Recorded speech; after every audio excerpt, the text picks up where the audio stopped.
Alors bonsoir tout le monde, j'espère que vous allez bien. Mathieu Martel avec vous, directement de Montréal. Oui, directement de Montréal pour un petit Facebook Live en ce dimanche 1er décembre, deuxième rencontre de la semaine, 2e décembre, 1er décembre 2024. Alors n'hésitez pas à me saluer dans le clavardage, à me signer à savoir si le son est adéquat et l'image est adéquate. Nous allons commencer bientôt ce, ce 300. C'est ça, 320e, non, 340e Facebook Live. Je vais aller vérifier le tout. Je vais vous dire ça. Nous en sommes rendus à quel... Depuis mars 2020. Alors, 4 ans et 9 mois. J'espère que je sais bien compter. Est-ce que c'est non? Oui, c'est ça.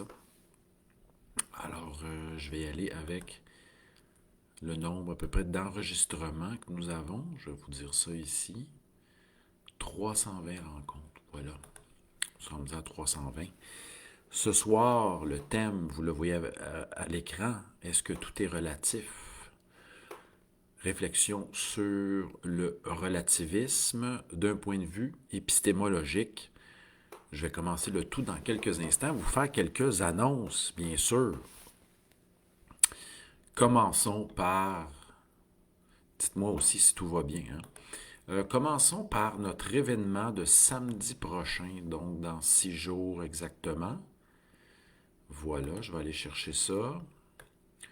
Si vous n'êtes pas déjà inscrit, il est encore temps de le faire et c'est gratuit pour assister en direct à ce webinaire ou bien sûr en différé. Voilà.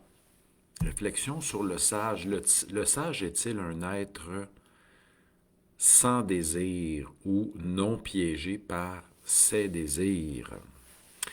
Il s'agira de l'art du non-désir samedi prochain, le 7 décembre, en direct 10h heure de Montréal, 16h heure de France.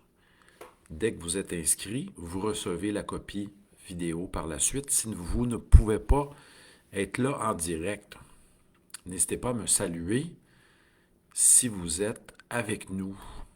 Voilà. Je continue. Nous allons bien sûr nous retrouver le 11 janvier. Et là, je vais faire une annonce pour février en plus.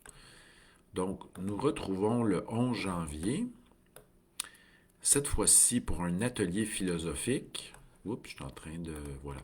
Pour un atelier philosophique, c'est-à-dire qui s'intitule Opérer des changements dans sa vie, mon bilan annuel, 10 mises en situation.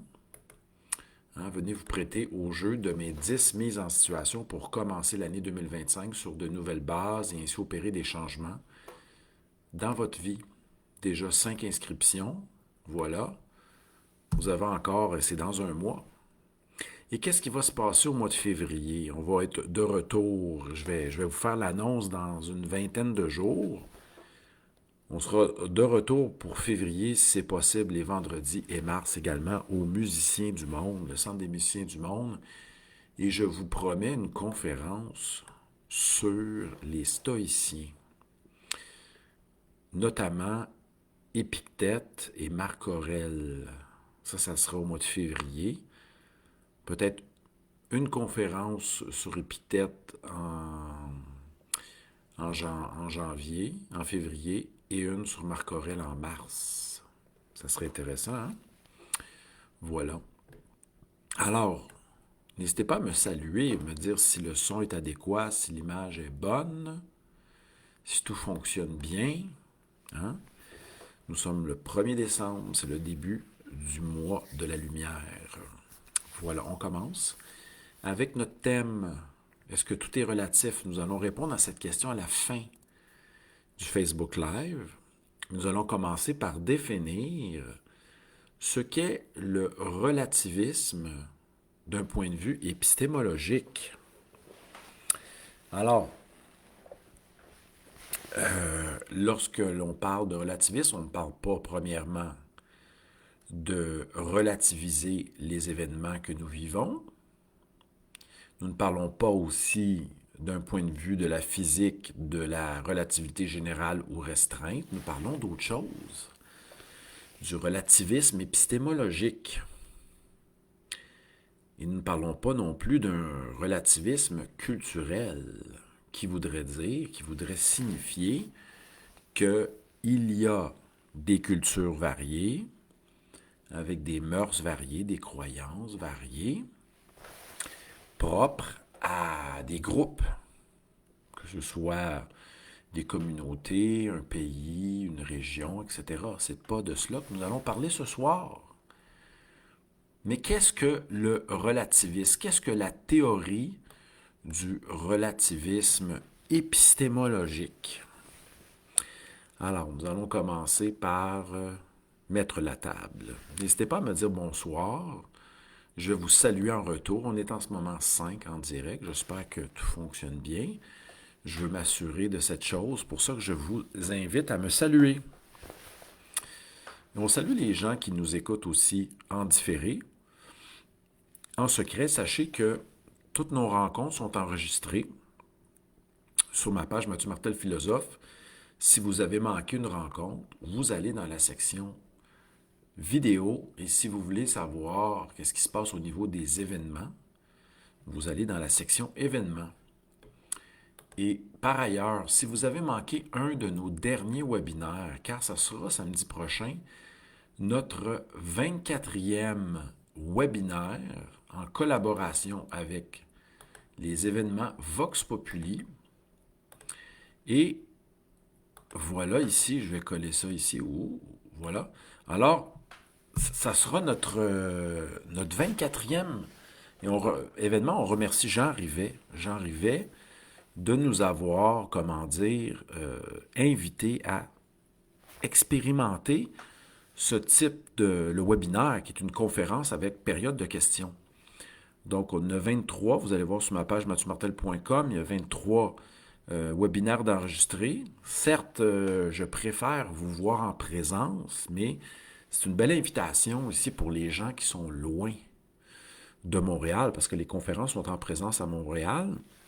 Mais si vous ne pouvez pas y être, donc on a des auditeurs de la France, d'Haïti, de la Floride, etc., du nord du Québec, donc ça permet d'assister et de vivre une certaine expérience. On salue Sébastien, on salue Paul également, et les autres.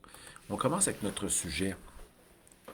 Le relativisme épistémologique. La théorie du relativisme épistémologique que j'enseigne à mes élèves commence comme suit. Donc, cette théorie, elle est fondée sur le droit à l'opinion. OK? Dans une démocratie, nous avons le droit d'émettre des opinions variées sur plusieurs sujets, nous avons le droit de dire ce que nous pensons sur des sujets chauds, des sujets controversés, des sujets souvent qui sont philosophiques, qui posent des questions éthiques. Donc, allons-y avec quelques exemples. Ce sont des questions autour, par exemple, de l'avortement.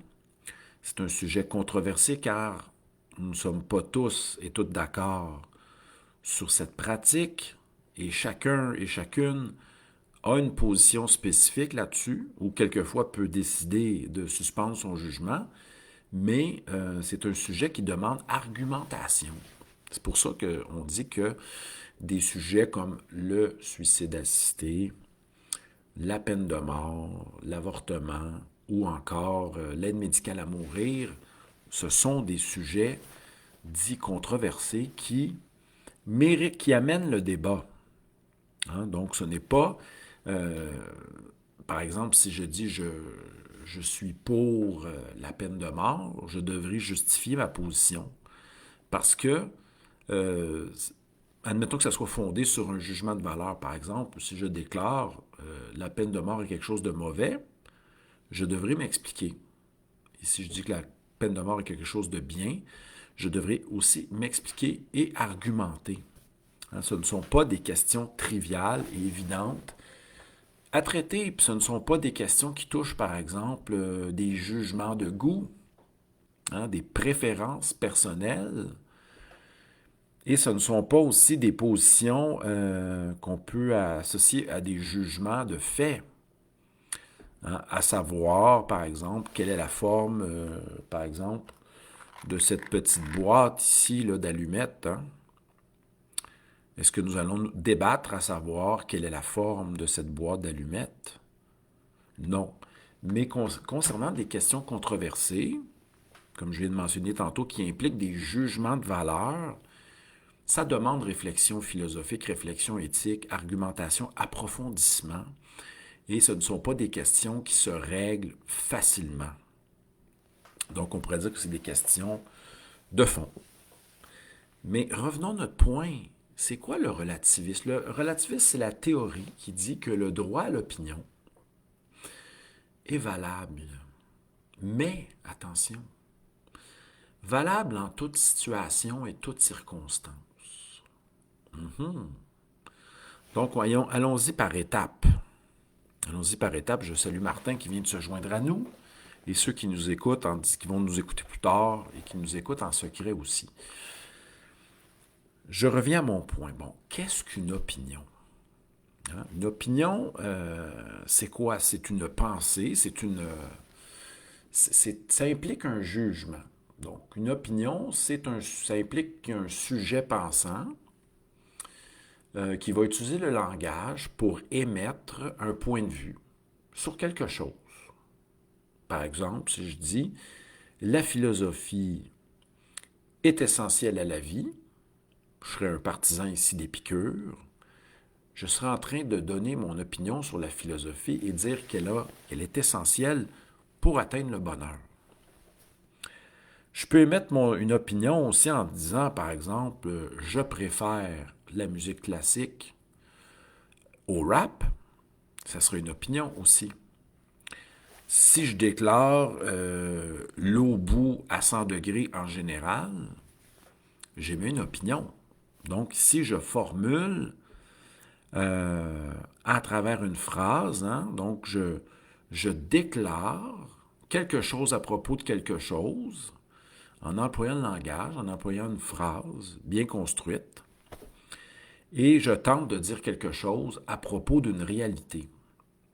Je peux aussi dire, comme tantôt, que la peine de mort est quelque chose de mauvais. Je peux aussi y aller d'un jugement normatif en disant nous devons nous entraîner et avoir un régime équilibré pour être en bonne santé. Donc, opiner, c'est émettre des jugements, mais attention, faut aller plus loin que cela. Donc, le relativiste dit que nous pouvons donner notre opinion, nous avons le droit d'émettre notre opinion sur différents sujets, mais le relativiste ajoute que notre opinion, elle est valable en toute situation et toute circonstance. Là, il y a peut-être un problème. Il y a peut-être un problème. On va y aller d'un exemple dans quelques instants. Hein? Posons-nous la question, est-ce que toutes les opinions sont valables en toutes circonstances? Admettons que j'ai de la difficulté avec, j'ai un problème au niveau des freins de ma voiture. Est-ce que je vais consulter quiconque, mon voisin, mon beau-frère, pour qu'il m'éclaire à ce sujet? Est-ce que je vais y aller de n'importe quel type d'information pour régler mon problème? Encore faut-il que je sois conscient que j'ai un problème de frein sur ma voiture. Hein? Il se peut aussi que nous soyons endormis. Hein? C'est Héraclite qui disait « Présents, ils sont absents ». Hein? Certains vivent comme des endormis, des zombies, ou certains diront que des indus semblent être des morts vivants. Il se peut que nous ne soyons pas conscients de ce qui se passe autour de nous, de ce qui se passe en nous. Nous ne soyons pas alertes. Ça, c'est une autre question, c'est un autre sujet. Je vous salue tous et toutes. Ce soir, on parle du relativisme épistémologique. On va tenter de répondre à la question à la fin en se demandant est-ce que tout est relatif? On parle de la théorie relativiste et la base de la théorie relativiste dit que le droit à l'opinion. Donc, nous avons le droit à notre opinion, mais que cette opinion-là, elle est valable en toute situation et toute circonstance. Et là, j'avais donné l'exemple de quelqu'un qui a des problèmes de frein sur sa voiture. Je vous pose la question. Peut-on consulter n'importe qui pour nous éclairer sur nos problèmes de frein avec notre voiture? Vers qui allons-nous demander conseil? Hein?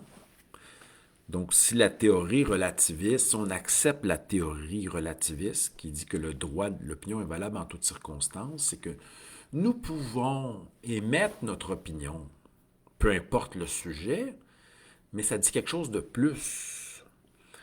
Ça dit que l'opinion aurait de la valeur, peu importe la situation, peu importe la circonstance. Et je me demande si cela est vrai. C'est la question qu'on se pose. Est-ce que c'est vrai? Est-ce que c'est souhaitable, premièrement, de donner notre opinion sur n'importe quel sujet, n'importe quand, selon peu importe la situation, puis est-ce que cette opinion-là a de la valeur? Posons-nous la question, qu'est-ce qu'une opinion qui a de la valeur? Je fais une petite parenthèse. Platon déclare que l'opinion, la doxa, en grec, ça ne vaut pas grand-chose. Hein? Parce que l'opinion, quelquefois, c'est ce que Spinoza appellera le savoir de premier niveau, de premier genre. Les opinions, ça inclut de premier genre, la connaissance de premier genre, ça inclut toutes sortes d'exemples. Ça peut être basé sur une perception. Vous voyez quelqu'un dans la rue, vous me dites, cette personne-là est mal habillée, elle doit être pauvre, elle ne doit pas prendre soin d'elle. Vous émettez une opinion en voyant quelqu'un. Donc, suite à une perception, basée sur une perception, ça peut être aussi de rapporter un oui-dire, un ragot. Semble-t-il qu'un tel a menti à sa femme? Ah oui. Faut-il croire le savoir du premier niveau? Ensuite, ça peut être donc ça peut être basé sur des perceptions, des oui-dire, des premières impressions. Hein, ça, c'est le savoir de premier niveau chez Spinoza.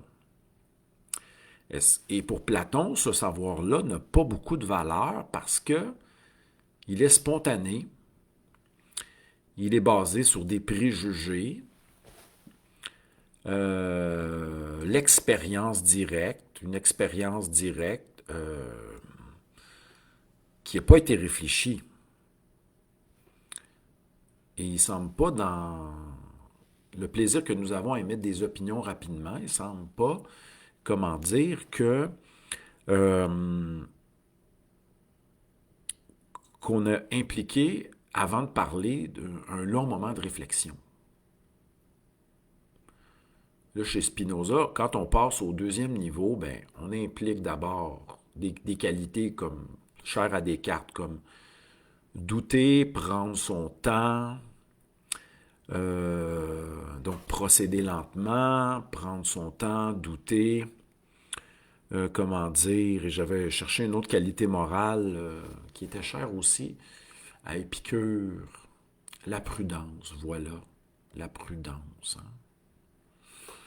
Le fait de prendre son temps pour étudier une situation, bien la saisir, bien l'analyser avant de se décider, avant de passer à l'acte.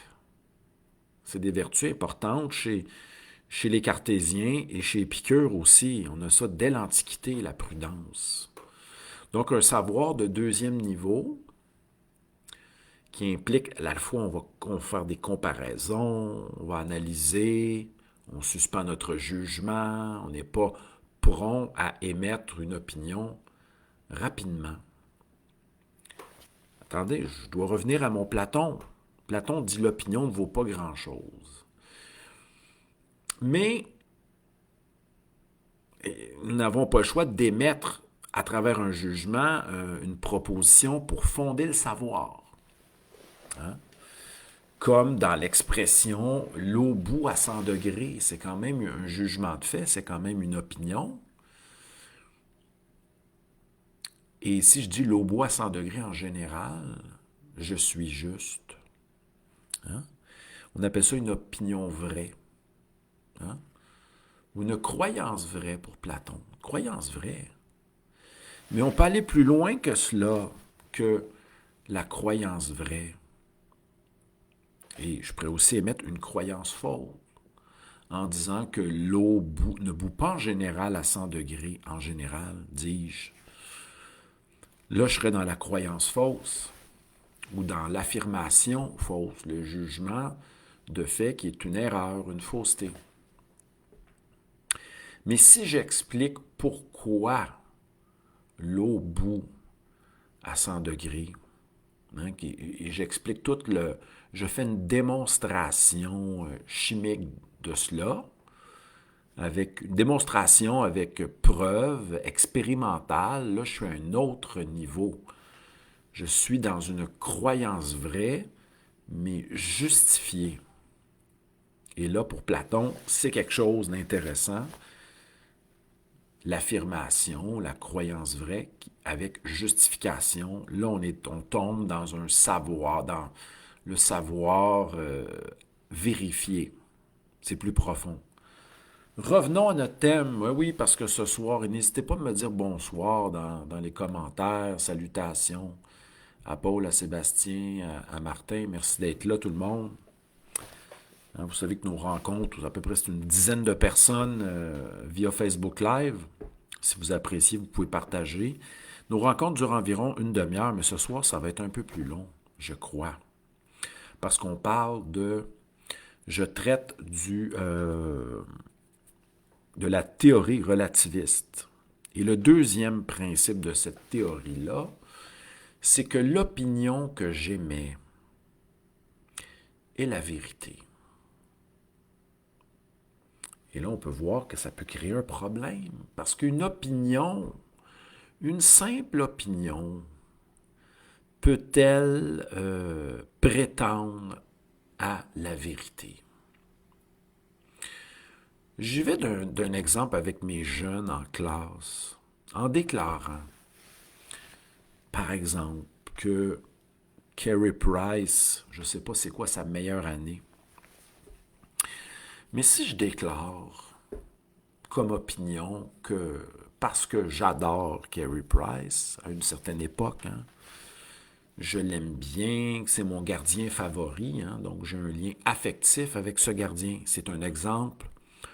Admettons que j'aime beaucoup ce gardien, je lui voue un culte, je ne sais pas, disons, les années, c'est durant ces bonnes années, peut-être que quelqu'un pourrait me souligner sa meilleure année. Et là, je l'aime tellement que ça me fait déclarer que je trouve qu'il est le meilleur gardien de la Ligue nationale, admettons pour l'année 2018-2019. Admettons que je déclare cela. Là, il va falloir enquêter là-dessus, il va falloir se demander qu'est-ce qui t'a poussé à déclarer ça. C'est ton œuvre. Ah, mais j'adore ce gardien, je l'aime, donc, parce que c'est mon opinion, il est clair que parce que je le trouve meilleur, qu'il est meilleur, que c'est une vérité pour moi. Et là, il y a une confusion qui s'opère entre le jugement de goût, il y a un saut là, étant donné que je l'aime, je lui voue un culte, etc., j'annonce à tous et à toutes sur la place publique qu'il est le meilleur. Parmi 32 équipes, Hein, il serait le meilleur. Mais là, certains vont dire, oui, mais comment tu fais pour savoir? Est-ce que c'est simplement ton opinion qui va décider de la véracité de ta proposition, de ton jugement de valeur? Hein, je déclare qu'en année X, Carey Price était le meilleur gardien de la Ligue nationale de hockey. Et le relativiste va croire à cela, parce que je le crois, parce que je l'affirme, parce que c'est mon opinion. Cette opinion doit être considérée comme un point de vue, hein, sur la vérité. Donc ou un point de vue vrai, oui, un point de vue vérace sur la situation. Mais là, on pourrait demander à ses amis, hein, de cet adorateur de Carey Price, on pourrait lui demander, oui, mais est-ce qu'il y a des gens parmi vous qui croient le contraire? Ou qui pourraient déclarer que Carey Price n'est pas dans les meilleurs gardiens en année X?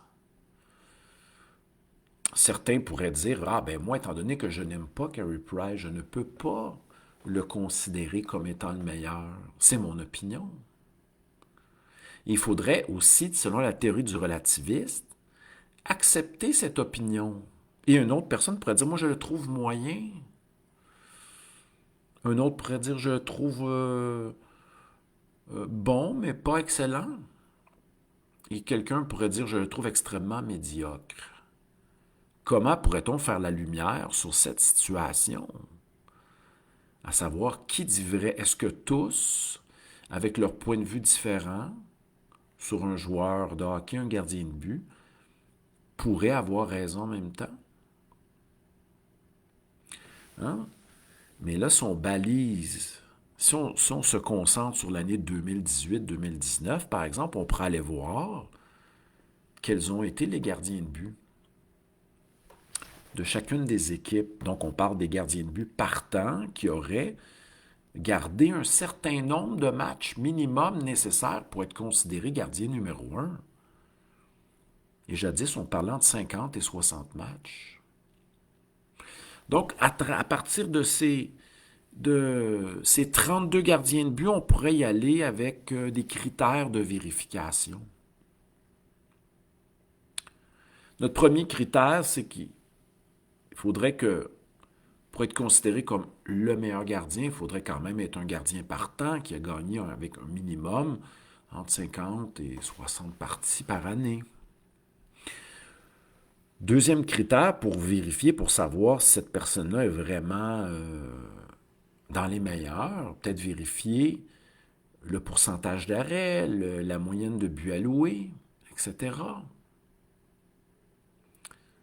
Et là, on se baserait sur des statistiques, des calculs, du mesurable. Et là, on verrait que, en année X, Carey Price n'était pas le meilleur gardien, mais peut-être le cinquième. Et là, on serait plus près de la vérité pour une certaine année. Vous voyez? Mais le relativisme, je reviens à notre sujet. J'ai mentionné deux principes. Le premier principe, c'est que notre relativiste déclare que le droit à l'opinion est valable en toute situation et toute circonstance. Deuxièmement, que le fait d'émettre une opinion, c'était une vérité. Puis troisièmement, que toute situation dépend d'une perception singulière et d'un point de vue. Certes, le point de vue est important, mais est-ce que ça veut dire qu'il y a 100 vérités parce qu'il y a 100 points de vue sur quelque chose? Est-ce que cela veut dire que les vérités, sont basées sur le fait que chacun adopte un point de vue et que le point de vue de chacun doit être considéré comme une vérité? C'est ce qu'on se demande.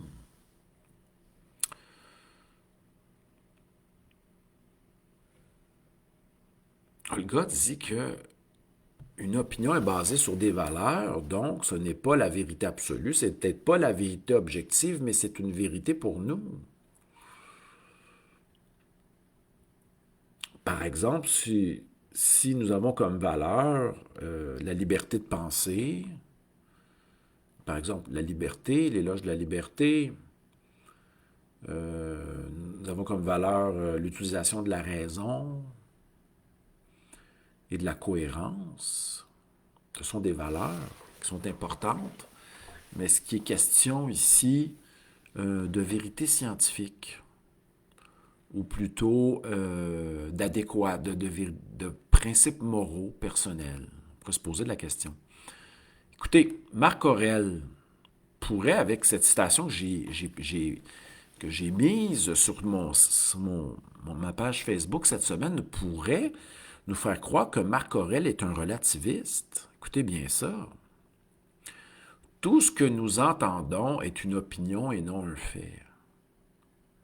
Je vais nuancer, nous n'avons pas le contexte de cette affirmation-là. Nous pourrons dire qu'à première vue, tout ce que nous entendons est peut-être une opinion et n'est pas nécessairement un fait avéré. Deuxièmement, Marc Aurèle poursuit en disant « Tout ce que nous voyons est une perspective, est un point de vue, et non la vérité. » Nous pourrions peut-être traduire cela autrement ou corriger cette proposition qui semblerait relativiste. Tout ce que nous voyons est un premier point de vue sur un phénomène et n'est pas nécessairement la vue d'ensemble sur le phénomène. Hein? Pour ne pas faire dire à Marc Aurèle qu'il est un relativiste. On continue.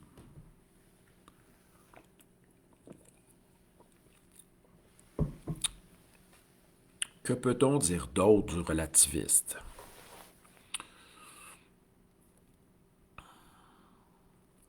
Est-ce que c'est vrai que toutes les opinions se valent en toutes circonstances? Allons-y d'un exemple. Vous avez un rhume, vous avez une grippe. Est-ce que vous pouvez prendre n'importe quel liquide pour vous hydrater? Est-ce que n'importe quel liquide peut faire l'affaire, peut améliorer votre sort quand vous avez un rhume ou une grippe? Est-ce qu'il y a des liquides plus considérés que d'autres? Par les spécialistes, oui. Par les médecins, oui. Donc, s'il y a des liquides meilleurs que d'autres pour nous aider à guérir, ça veut dire que selon une certaine situation, il y aurait un certain choix qui serait plus avantageux et meilleur pour nous aider vers la guérison. On pense ici à boire une eau avec un peu de miel, du citron, des agrumes, etc., une eau chaude. Ça peut nous aider plus que peut-être du lait ou du vin. Pensons-y. Donc, ici, ceux qui croient, soutiennent qu'il y a un savoir d'expert, qui existe un savoir d'expert, eh bien, ceux-là ne peuvent pas croire au relativisme parce qu'on ne peut pas faire n'importe quoi pour améliorer une situation de santé, par exemple. Martin nous dit, il y a les recettes grand-mère qui ont peut-être été éprouvées, testées, expérimentées dans le temps et qui fonctionnent. Ça peut fonctionner notamment. Alors, donc,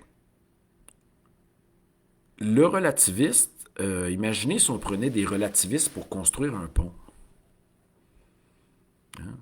Puis on ne se fiait pas à des gens qui ont l'expertise pour construire des ponts, basés sur des méthodes de calcul, choisir les matériaux appropriés pour faire en sorte qu'un pont dure le plus longtemps possible. Admettons que nous avons la possibilité de nous saisir des meilleurs matériaux et des meilleures techniques d'ingénierie pour construire un pont. Nous aurions tort de ne pas se fier sur des gens qui connaissent l'art en ce sens. Donc ici, le relativisme serait mal pris de construire un pont basé sur un savoir probable ou sur un savoir de premier genre, des opinions, des impressions, des perceptions, etc.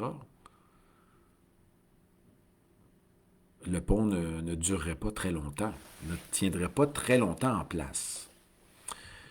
Un autre élément qui vient réfuter le relativisme, c'est-à-dire le droit à l'opinion en toutes circonstances, considéré comme étant vrai, et qu'il n'y aurait pas de vérité absolue, qu'il y aurait des vérités relatives au point de vue de chacun. On ne serait pas capable d'atteindre une certaine vérité objective ou soutenir nos points, nos jugements normatifs et nos jugements de valeur sur des arguments forts et rationnels. Eh bien, pour ceux-là, il y a cette fameuse autoréfutation. Je vais terminer là-dessus, les amis. Cette fameuse autoréfutation du relativisme. Hein? Aristote fonctionne avec ce même type d'argument logique pour détruire quelqu'un ou mettre à KO quelqu'un qui dit que la philosophie mène nulle part. Je vais commencer avec celle-là. Admettons que quelqu'un déclare que la philosophie est inutile. Mettons que c'est votre thèse, là. C'est un jugement de valeur. Vous émettez cette thèse. La philosophie est inutile. Et là, je m'inspire du protreptique, d'une citation qui viendrait du protreptique d'Aristote, forme d'exhortation à la philo. Et je crois que la phrase, elle est dite comme suit. S'il ne faut pas philosopher, alors il faut philosopher. Et là, ça paraît une contradiction en partant. Mais voici ce que veut dire Aristote à travers ça. Si quelqu'un déclare « il ne faut pas philosopher », si votre ami vous dit « il ne faut pas philosopher », vous allez lui demander « mais pourquoi ?» Et la personne pourrait répondre « parce que ça ne règle pas les problèmes parce que la philosophie n'est pas là pour régler nos problèmes médicaux. Parce que la philosophie, c'est toujours couper les cheveux en quatre à l'infini, parce que la philosophie nous engendre plus de questionnements que de résolution de problèmes. Pourriez faire cela, mais en faisant cela, vous vous contredisez parce que vous fournissez des arguments et vous pratiquez à votre insu la philosophie. Hein? S'il ne faut pas philosopher, alors il faut philosopher pour démontrer qu'il ne faut pas philosopher. Et on peut utiliser le même argument logique avec le relativiste qui va déclarer la vérité objective n'existe pas. Tout est point de vue, tout est perception. Il y a des milliers de vérités. Et là, le relativiste commet une erreur logique. Il déclare « la vérité n'existe pas », il n'y en a pas vraiment. Parce qu'elle est relative à chacun, à chaque point de vue. Il n'y en a pas de vérité spécifique, objective, liée à un domaine. Parce que ce qui est important, c'est mon opinion, et mon opinion, c'est la vérité. Donc, il déclare, entre guillemets, « la vérité n'existe pas ». Attention, ce qui est en train de commettre cette personne-là, ce qu'elle est en train de faire, c'est en train de dire que la proposition, la vérité n'existe pas. Écoutez-moi bien, là. Cette proposition-là, elle est considérée comme étant une vérité pour celui qui déclare la vérité n'existe pas. Et là, Le relativiste s'auto-réfute lui-même. Il se contredit lui-même. Il va contre sa propre pensée en déclarant une chose et son contraire. Il n'y a pas de vérité, mais cette proposition-là que je vous affirme est pour moi une vérité. Contradiction dans les termes. Et c'est pour cette dernière raison-là que le relativiste, la théorie relativiste est insoutenable. Que l'être humain, comme le dit Platon, Aristote, recherche la vérité. Même le menteur considère la vérité importante, parce que même le menteur est conscient de la vérité lorsqu'il ment. Et même le menteur ne voudrait pas se faire mentir à son tour. Et même le menteur est peut-être celui qui se méfie de l'autre, car il a peur de vivre cette expérience-là, de se faire passer un sapin, de se faire mentir en retour. Là, je glisse un peu, les amis, je suis en train de glisser. Mais ce soir, je voulais vous parler de la théorie épistémologique du relativisme, le relativisme épistémologique. J'espère que ça vous a plu et je vais répondre maintenant à la question. Est-ce que tout est relatif? Est-ce que vous pensez maintenant qu'on peut dire que tout est relatif au point de vue? Que toute opinion est nécessairement vraie?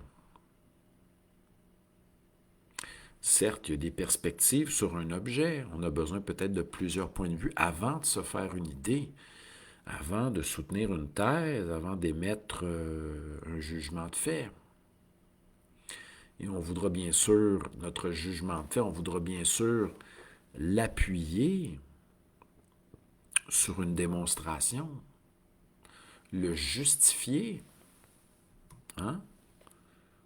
avec plusieurs arguments ou plusieurs éléments explicatifs. Alors, sur ce, les amis, merci d'avoir été présents et présentes. À peu près une 7 ce soir. J'espère que vous avez apprécié. Partagez si vous aimez. On se revoit samedi prochain, bien sûr, pour cette belle rencontre. Là, tout est inscrit dans le clavardage. Le 11 janvier, je vous réserve pour le mois de février et mars des conférences sur Épictète, le manuel, et Penser pour soi-même de Marc Aurèle. Nous allons approfondir ensemble le stoïcisme. Portez-vous bien, bye bye.